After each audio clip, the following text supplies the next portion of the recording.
binulatlat na inihaw na bangus. Dinner for tonight, another fish delicious serye, inihaw na bangus. Thank you, Lord. Ayoko ng tutong. Hindi ako fan ng tutong. Kain ako ng lamig na kanin, pero ng tutong, Na? huwag na. Guys, ito na. Pangihimay ko muna si Shine. Kasi Disney princess to eh. Tapos kukunin ko tong mga kamatis, oh. Thank you, Lord. I love bangus.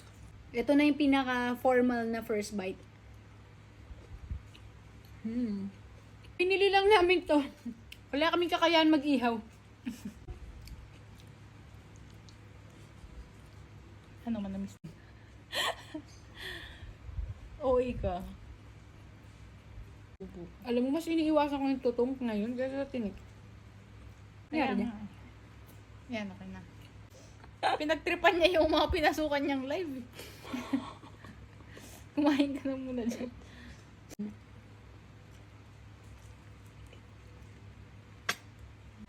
Ayan o, yung galing sa loob ng bangus.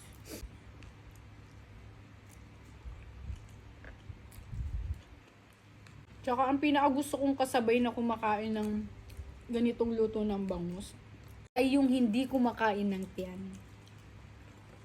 Kasi yung tiyan gusto ko yun. Para ipaubaya niya sa akin yung tiyan. Hindi ko kinagat yung saging. Buo yung saging. Yun ako. Pinush ko yung saging ng buo sa lalamunan ko para maitulak na yung tinik. Alam mo niya, chuchok-chok ka na.